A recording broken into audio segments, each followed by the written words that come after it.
నమస్కారం, welcome to 108 news Telugu. నా పేరు గౌరీ. ముందుగా బులెటిన్ లో హెడ్లైన్స్. 2800 కోట్ల రూపాయలు అప్పు తెచ్చిన సర్కార్, వేలంలో పాల్గొని పొందిన కాంగ్రెస్ సర్కారు.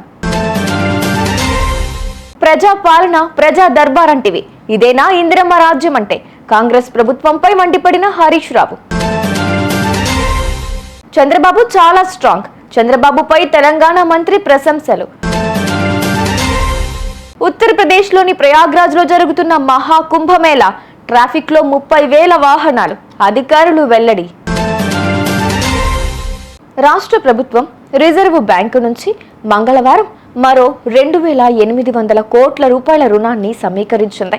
1000 కోట్ల రూపాయల విలువైన 2 బాండ్లను 22 సంవత్సరాలు, 24 సంవత్సరాలు, 800 కోట్ల విలువైన బాండును 25 ఏళ్ల కాలానికి రాష్ట్ర ఆర్థిక శాఖ ఆర్బీఐకి జారీ చేసింది.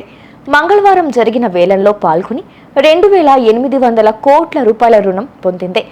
7న ఆర్బీఐ నిర్వహించిన వేలంలో పాల్గొని 3000 కోట్ల రూపాయల రుణాన్ని సేకరించింది. 14, 21న నిర్వహించిన వేలంలో పాల్గొనలేదు. చివరి మంగళవారం నాడు పాల్గొని 3 బాండ్ల ద్వారా 2800 కోట్లు సమీకరించింది.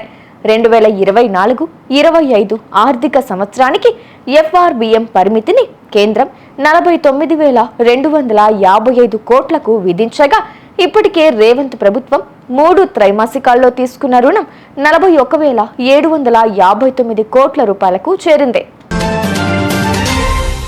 జూబ్లీహిల్స్ ప్యాలెస్ నుంచి సీఎం రేవంత్ పాలన సాగిస్తున్నారంటూ బీఆర్ఎస్ ఎమ్మెల్యే హరీష్ రావు మండిపడ్డారు. ప్రజా పాలన అంటివి, క్యాంపు ఆఫీసులో ప్రజా దర్బార్ అంటివి, రోజు ప్రజలను కలుస్తా అంటివి, ఏడాది కాలంగా ముఖం చాటేస్తివి, అధికారిక నివాసం మీ దర్పానికి సరిపోదని జూబ్లీహిల్స్ ప్యాలెస్ లో ఉంటూ మంత్రులు, అధికారులను నీ వద్దకు పిలిపించుకుని అహంభావం ప్రదర్శిస్తున్నావు, ఇదేనా ఇందిరమ్మ రాజ్యం అని ప్రశ్నించారు. చంద్రబాబు శారీరకంగా చాలా దృఢంగా ఉన్నారని, దావోస్ లో -11 సెంటీగ్రేడ్ ఉష్ణోగ్రతలో తామంతా స్వెటర్లు వేసుకుంటే చంద్రబాబు మాత్రం సాధారణ డ్రెస్లోనే ఉన్నారని తెలంగాణ మంత్రి శ్రీధర్ బాబు తెలిపారు. హైదరాబాద్ లో కంపెనీలు ఏపీకి తీసుకెళ్లి ఇక్కడ ఆటంకాలు సృష్టించే ఆలోచన చంద్రబాబుకు ఏ మాత్రం లేదన్నారు. ఆంధ్రప్రదేశ్కు భవిష్యత్తులో భారీగా పెట్టుబడులొచ్చే అవకాశం ఉందని తెలంగాణ పరిశ్రమలు, ఐటీ శాఖ మంత్రి శ్రీధర్ బాబు అన్నారు. పెట్టుబడులు రాబట్టేందుకు చంద్రబాబు ప్రయత్నాలు బాగున్నాయని కొనియాడారు. వచ్చే 3 ఏళ్లలో ఏపీకి భారీగా పెట్టుబడులొచ్చే అవకాశం ఉందన్నారు. ఏపీకి మంచి పరిశ్రమలు వస్తాయని శ్రీధర్ బాబు పేర్కొన్నారు. పెట్టుబడుల విషయంలో ఆంధ్రప్రదేశ్ వ్యూహాత్మకంగా వ్యవహరించిందన్నారు.